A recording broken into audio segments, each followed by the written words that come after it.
गोदरेज यह नाम सुनते ही शायद आपको एक मजबूत अलमारी या फिर ताले का ख्याल आया होगा, लेकिन जरा अपने आसपास देखिए, शायद आपको गुड नाइट जीजी सिंथल या गोदरेज हेयर कलर दिख जाए। और हाँ, गोदरेज के होम अप्लायंसेज और फर्नीचर्स तो मैं भूल ही गया दोस्तों, हिंदुस्तान में शायद ही कोई ऐसा घर हो जिसमें गोदरेज ना हो। और अगर घर से बाहर निकले तो रियल स्टेट और फाइनेंशियल सर्विसेज से लेकर कैटल फीड और एरोस्पेस में भी यह ग्रुप मौजूद है। गोदरेज ने नाइजीरिया को कुतुब मीनार से भी लंबी सीसीआर रिएक्टर बनाकर दी चंद्रयान मिशन के लॉन्च व्हीकल को बनाया, और यहाँ तक कि तेजस और पिनाका रॉकेट्स के कई क्रिटिकल पार्ट्स को गोदरेज बनाती है। यह 127 साल पुरानी कंपनी महात्मा गांधी की भी फेवरेट थी, जिसने देश में प्रजातंत्र की बहाली के लिए 17 लाख बैलेट बॉक्स बनाया था। अगर इस कंपनी को मुंबई का राजा भी कहें तो गलत नहीं होगा, क्योंकि मुंबई के कुल रिहायशी एरिया का लगभग 10 पर जमीन गोदरेज ग्रुप के पास है। और आज की वीडियो में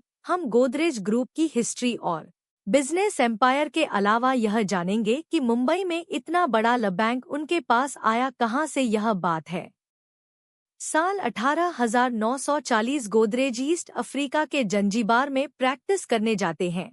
आर्देशर ने इस डिटर्मिनेशन के साथ काम करना शुरू किया कि वकालत के पेशे में झूठ का इस्तेमाल नहीं करेंगे। यह वही समय था जब बैरिस्टर महात्मा गांधी भी साउथ अफ्रीका में हलचल मचाए हुए थे, लेकिन आर्देशर को जल्द ही समझ आ गया कि यह पेशा उनके लिए नहीं है, और बिना समय गंवाए वह मुंबई वापस आकर एक फार्मा कंपनी में काम करने लगे। लेकिन दोस्तों उनके अंदर एक पारसी का खून था जो हर वक्त उनके दिमाग को बिजनेस की तरफ डाइवर्ट करता रहता था। केमिस्ट की नौकरी करते हुए उन्हें एक आइडिया आया कि क्यों ना सर्जरी के ब्लेड्स। उस समय यह सब कुछ ब्रिटिश कंपनीज बनाती थी, लेकिन यह काम शुरू करने के लिए उनके पास पैसे नहीं थे। फिर आर्देशर उस समय के एक रईस पारसी मेरवान जी कामा के पास गए और जो उधार लेकर काम करना शुरू किए। उन्हें एक ब्रिटिश कंपनी के लिए औजार बनाने का काम मिला, लेकिन यह धंधा भी उन्हें जल्द ही बंद करना पड़ा, और वजह थी देश प्रेम। दरअसल आर्देशर अपने प्रोडक्ट पर मेड इन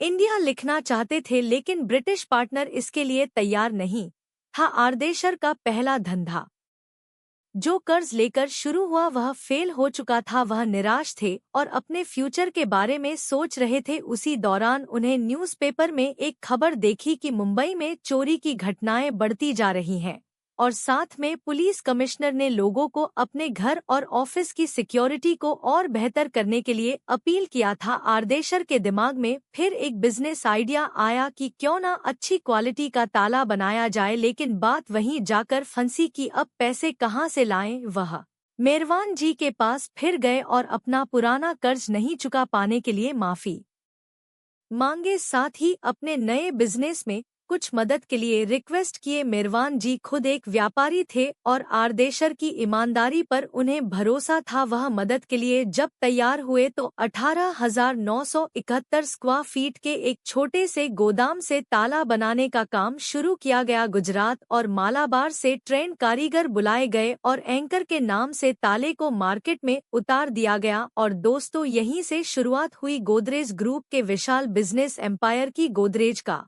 हर ताला यूनिक था, यानी कि वह सिर्फ अपनी चाबी से ही खुलता था, और इसके लिए हर ताले के साथ बाकायदा गारंटी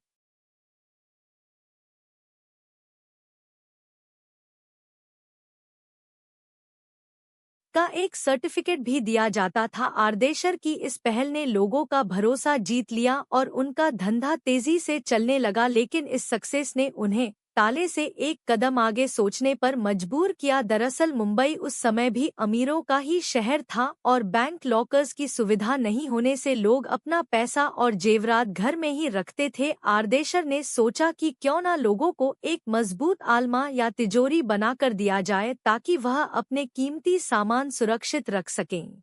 और फिर अपने इस प्लान पर इंजीनियर्स और कारीगरों के साथ महीनों काम करते रहे। फाइनली साल 1902 में लोहे की चादर को बिना काटे एक ऐसी अलमारी को मार्केट में उतारा गया जो बेहद मजबूत होने के साथ ही आग से भी पूरी तरह सुरक्षित था। फिर साल आया 1910 जब आर्देशर के कारोबार में उनके छोटे भाई पीरो शाह भी जुड़ गए और तालों को और अधिक सुरक्षित बनाने के लिए काफी रिसर्च के बाद इंडिया का पहला स्प्रिंगल्स लॉक तैयार किए। इसके साथ ही कई साइज के ताले और अलग अलग मॉडल्स की अलमारियां लॉन्च की जाने लगी। और दोस्तों, इसकी पॉपुलर के बारे में बताने की जरूरत नहीं है। आज भी गांव में हर अलमारी को लोग गोदरेज ही बोलते हैं।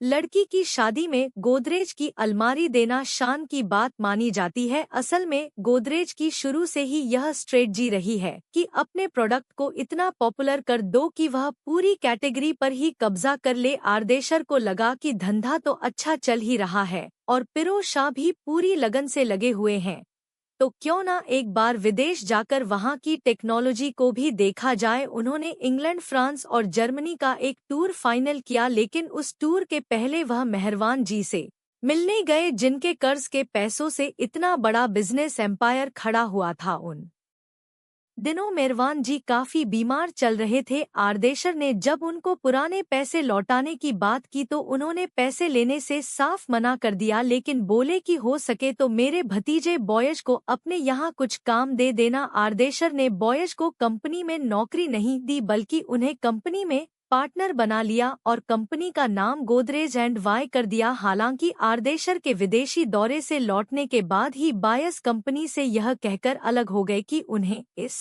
काम में दिलचस्पी नहीं है, लेकिन आज भी कंपनी के नाम को बदला नहीं गया और इसी गोदरेज एंड बायस कंपनी के नाम आज मुंबई में 3,400 एकड़ जमीन का मालिक आना हक है, जो कभी पुर्तगालियों के कब्जे में हुआ करती थी। इसकी भी बड़ी इंटरेस्टिंग स्टोरी है दोस्तों, जिसे हम वीडियो में आगे जानेंगे। दौर था अंग्रेजी हुकूमत का और देश में आज़ादी को लेकर आवाजें उठने लगी थी। आर्देशर गोदरेज भी गांधी जी और तिलक के स्वदेशी आंदोलन से जुड़े थे और इस अभियान से होकर लोगों को रोजगार देना चाहते थे। इसलिए उनके दिमाग में साबुन बनाने का ख्याल आया, क्योंकि उस समय मार्केट में एनिमल फैट से बने साबुन ही मौजूद थे जिसे हिंदू इस्तेमाल नहीं करते थे। और फिर काफी रिसर्च के बाद साल 1918 में छवि नाम से एक साबुन को लॉन्च किया गया। यह दुनिया का पहला साबुन था जिसमें एनिमल फैट की जगह वेजिटेबल ऑयल का इस्तेमाल किया गया और यहीं से शुरुआत हुई गोदरेज सोप्स लिमिटेड की, जिसे आज हम गोदरेज कंज्यूमर प्रोडक्ट्स के नाम से जानते हैं।